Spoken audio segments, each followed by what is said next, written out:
Ngayon, tinatawagan na po namin ang uling kalahok para sa Kara-Karakang Talumpati.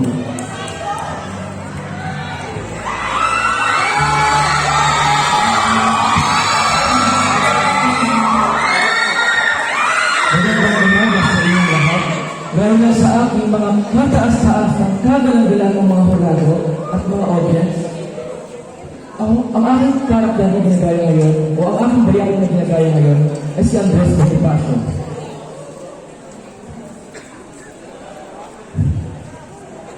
Alin pag-ibig pa ang higit kaya sa pagdadalisay at pagdadakila gaya ng pag-ibig sa tinubuang lupa. Anong pag-ibig pa? Wala na nga. Wala.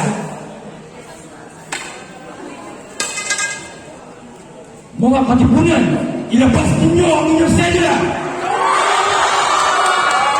Sabay-sabay natin punitin ang mga sedula nyo!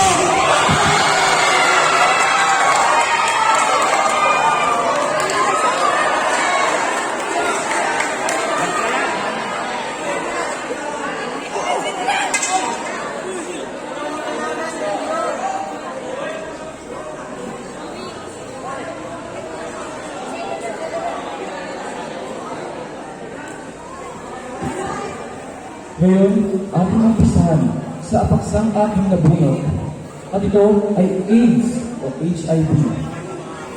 Alamin muna natin kung saan nakukuha ang HIV. Ito ay nakukuha sa isang sexual na aktibidad na kung saan ang isang pares ay nagkakaroon ng pagtatalik, ngunit sila hindi gumagamit ng kahit anumang pang safety na nagamitan upang magamit sa kanilang sexual activity. Isa pa, nakuha ito ang pagkuha nito sa pagkalit sa kung kaninang ng kaalaman. Ngayon, alamin naman natin kung ano ang mga paraan upang ito ay iwasan. Kaya mga audience na narito ngayon, ako ay inyong pakinggan sapagkat ito'y makakatulong sa inyong lahat. Unang-una, upang maiwasan ang sakit ng HIV, kayo ay maging maingat sa inyong mga binabalak, huwag maging mapusok, at kung ito man ay hindi mapigilan, maaari kayong gumamit ng kondom. Ano mang gamit na makakaiwas sa sakit na ito? Dahil ang sakit na ito ay hindi na pipigilan kumalat sa ating katawan. Ito ay unti-unti papatay sa ating kalusugan hanggang sa tayong tuloy na buwagsak. Subalit, kung inyong pag-iisip ng mabuti ang inyong mga desisyon sa buhay, ito'y may iwasan sapagkat napakadali lamang ang pag-iwas nito. Ito ay pagpipigil sa pagiging mabusok at paggamit ng safety na gamitan tulad na lamang ng kondom. Ngayon, ang HIV ay wala pa rin lunas. Kaya nais ko sanang sabihin sa inyo na habang kayo ay narito pa, kayo ay makinig ng mabuti sapagkat sa panahon ngayon, marami na ang nabibiktima ng HIV sa mga bar, sa kahit saan, at kahit kailan. Kaya nais kong maglingkod sa inyong harapan upang magbigay kaalaman at inyong maiwasan ang sakit na inyong kahihinatnan sa pagiging mabusok at pagiging masyadong makulit at balik at mabuti lamang na makinig kayo sa mga payo ng inyong magulang nang sa gayon kayo ay maging disiplinadong tao dahil sa pagiging disiplinado lamang tayo ay makakaiwas sa sakit nito. Yun lamang po. Maraming salamat.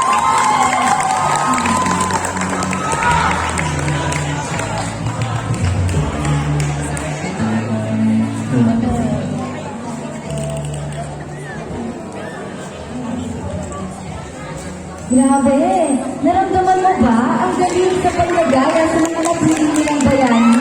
Talaga namang napakahusay ng bawat kalahok at talaga naman kapuri-puri ang kanilang ipinakita ang pagtatanghal kanina. Nitong tanggap pa lang nila sa hamon na sumali sa Kara-Karakang Talumpati at magsalita sa harap ng maraming tao ay talaga namang kapuri-puri at kamangha-manghana. Kami ay sumasaludo sa lahat ng bawat kalahok. Maraming salamat sa pagtanggap ng hamon. Naway magsilbi nito ang tubig pa lang na ito bilang tubig na didinig at magpapayabang sa inyong mga sarili at kakayahan. Ngayon naman, dumako na tayo sa ating ikalawang patimpalak. Sa patimpalak na ito, makikita natin kung gaano magaling sa pag-aawit ang bawat kalahok sa piyesang kanilang pinili. Talaga naman hindi na ako makapaghantay na matunghayan at makita ang ating mga kalahok na magpamalas ng kanilang aking galing sa pagkanta. Ngunit bago tayo magsimula, aming tinatawagan si Bibining Jaisa and Benedicto upang basahin ang mechanics para sa palisahang solong pag-awit.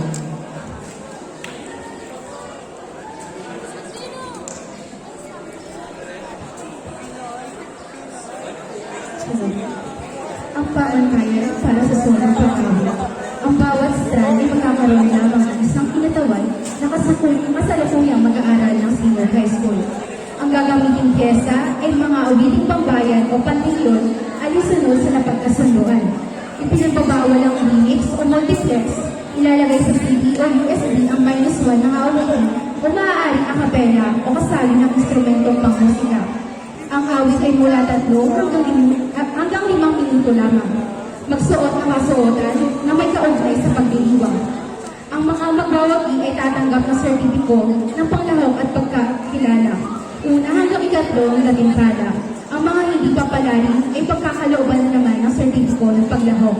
Tanging ang nagamit ng unang gantimpala ang magbibigyan ng medalya. At ang panghuli, ang desisyon ng grupo ng inampalan ay pinat at hindi na pagsusubayhan. Ang panakalan para sa solong pag-awit.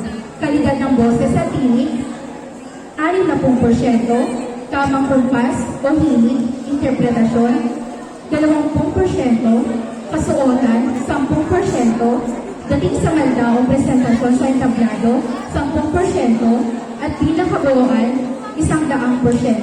Salamat po. Maraming salamat, Bibining Jaisa.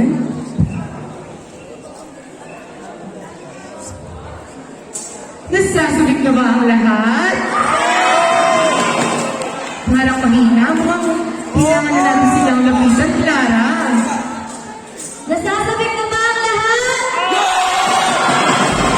Ayan! Nasasabik na nga sila. Mukhang handa na talaga sila, Kuya Jeffoy. Atin ang kamahayan ng mga kalahok upang ipakita ang kanilang angking galing sa pag-awit. Bilang pagsisimula, tinatawagan po namin ang unang kalahok.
dagong... Ngayon, tinatawagan na po namin ang ikalawang kalahok.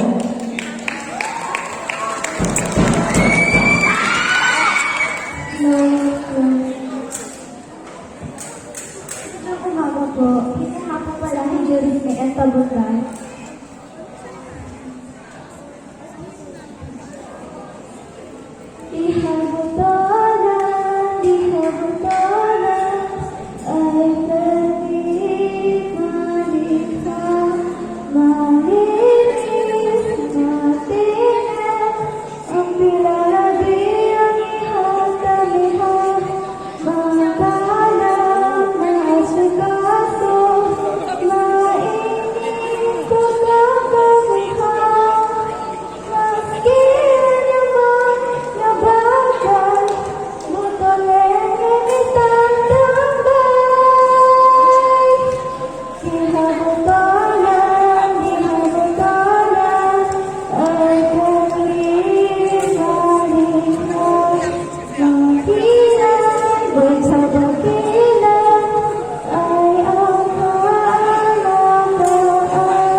Sa dakong ito, tinatawagan naman namin ng ikatlong kalahok.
susunod na patimpalak, tinatawag namin si Ginoong Jeffrey Sanchez upang ipabatid ang mga unang bukso ng paligsahan sa digital poster, pagsulat ng sanaylisik, pagkadha ng tula at tagisan ng kalinaw.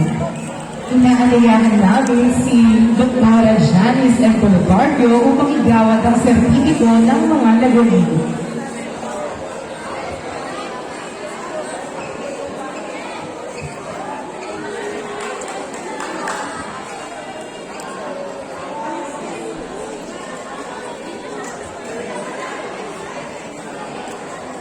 Ang mga nagwagi sa mga nakaraang timpala ay bibigyan ng katibayan o pagkilala sa mga nakaraan nating pagganap tulad ng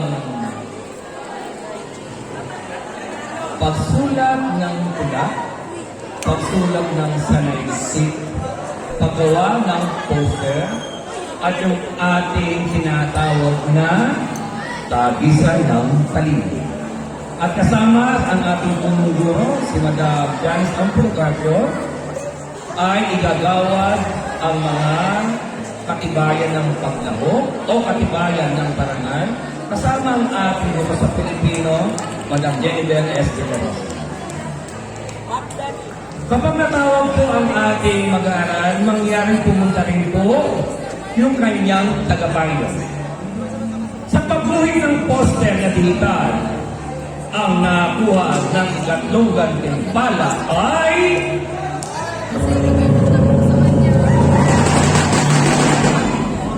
si Macy Salamanca.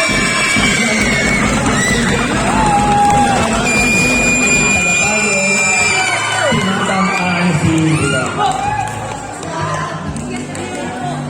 Nasa gitna yan.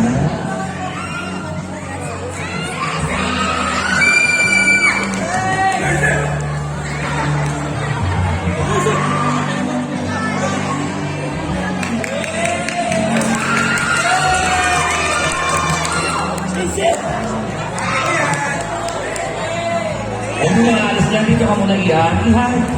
Ihan, sa kamantay ito ang muna. Ang ikalawang gantimpala ay nakuha naman ni Daniela Sofia Evangelista ng pangkat Abad Santos. At tatanggapin ng kanyang tagapayo at ang kanyang kapatid ang nakuha niyang parangal.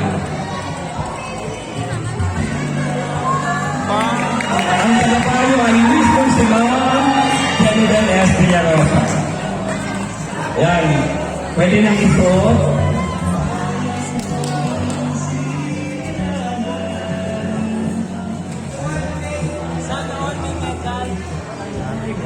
At ang unang gantimpala ay si Jamie King.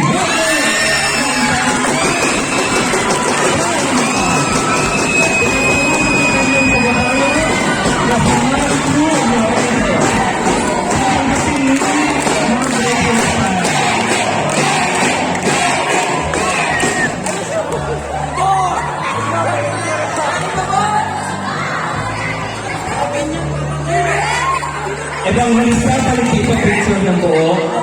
Evangelista. Evangelista po sa doon. Yan, doon na po. Kami po, 1, 2, 3.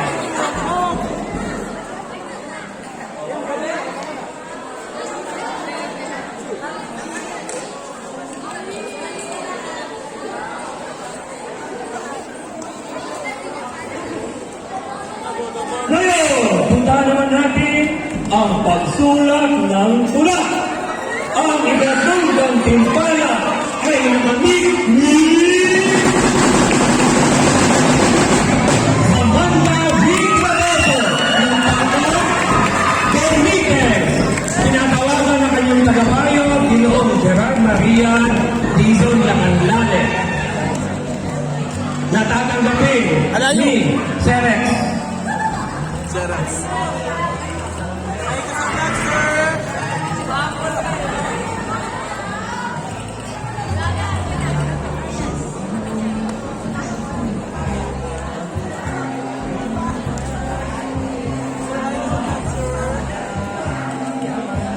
ikalawang gantimpala ay nakamit naman ni Frank Ramni Bertahe. Kasamang tatanggap ang kanyang tagapayo, si Ginoong Jeff Canlas.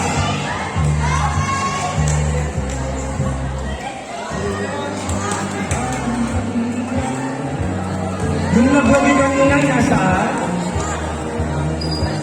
Andyan pa sa akin.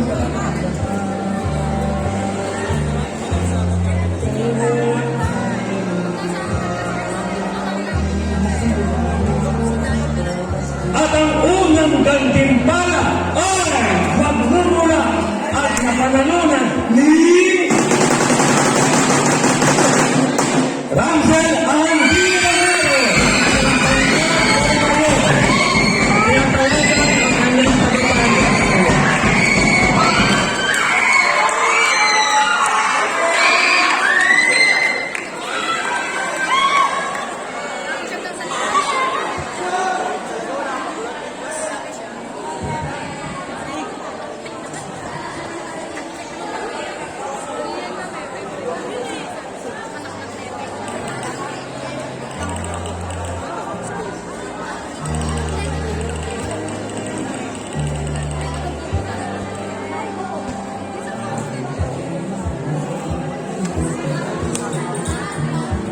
Sunod, ang pagkulang ng sanayiksik.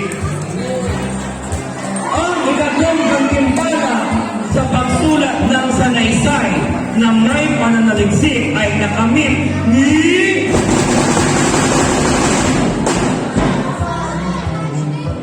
Angela M. Tahili ng Bangkok, Benitez. Tinatawagan ng kanyang natatanggapin uli ni Sir Rex Max Doble.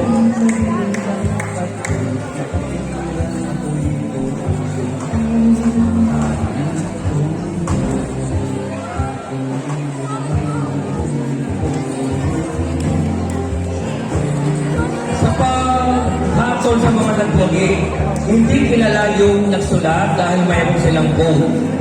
Talagang nilalaman lang.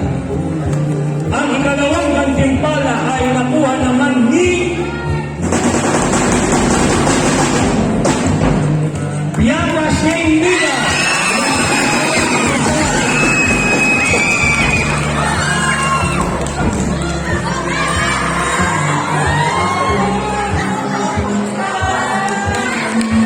Wow! Ma'am, nakadalawa kami.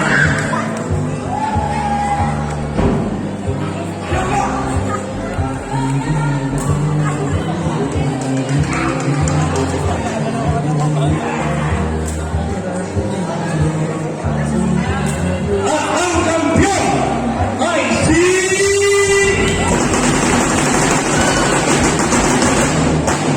Sename.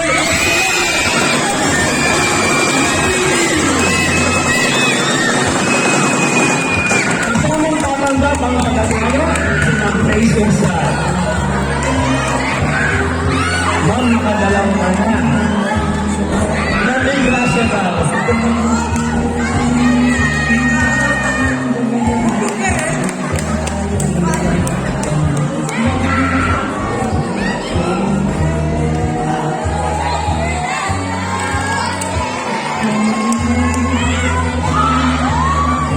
O yung lahat, punta na doon.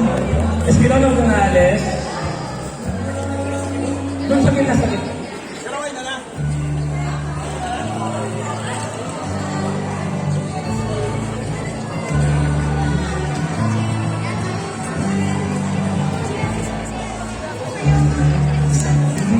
Ngayon naman ay patapisan lang kanina. At sila talaga ay may kataninuhan.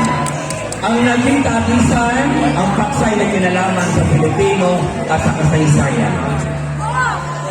Ang ikatlong gantimpala ay nakamit ng pangkat Romeo ni Miguel Tumpalan, Sara at Santero Ibe.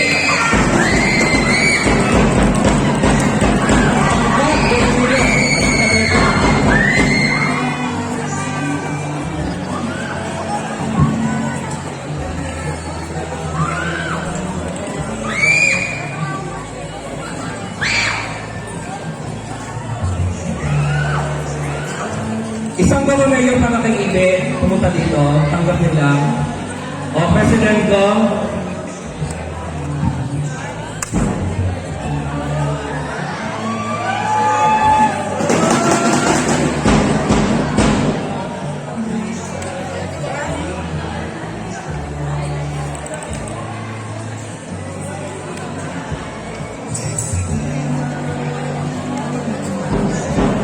ang ikalawang gantimpala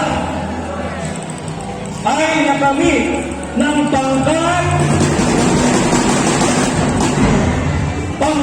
kunanan sa Nagkesi Mayor, Ender Lapones at Kunsi Carino, Tagapayo, Sir Harrison.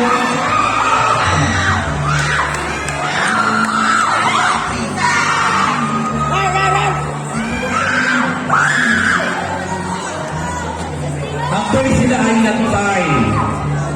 Ang huling tanong ay may kinalaman sa Noli Tangere. Ang tanong ko ay kung sino ang asawa ni Sisa. Ano? Yun ang aking naging tanong kung sino ang asawa ni Sisa. Si Steven daw. At ang kapyo!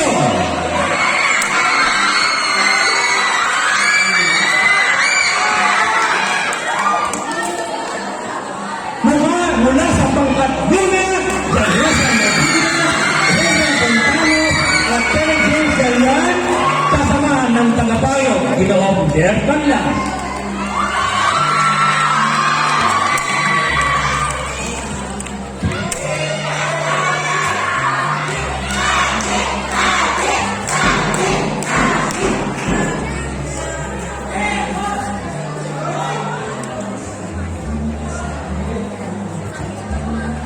Sila ay kapwa pareho sa isko sa bandang huli.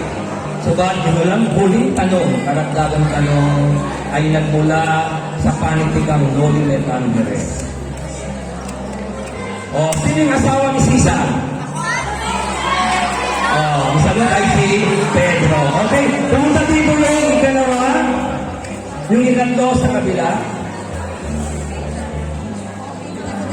Ikatlo dito.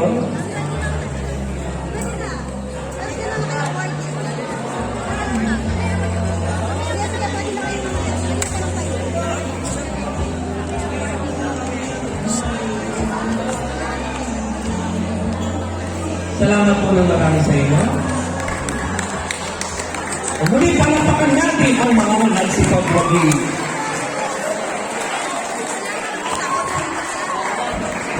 At ipagpapatuloy na natin ang ating mga bintaka. Muli, pinabasa po namin ang lahat ng mga nagsipagwagi. Ngayon, Jepoy, dumako naman tayo sa ikatlong patimpala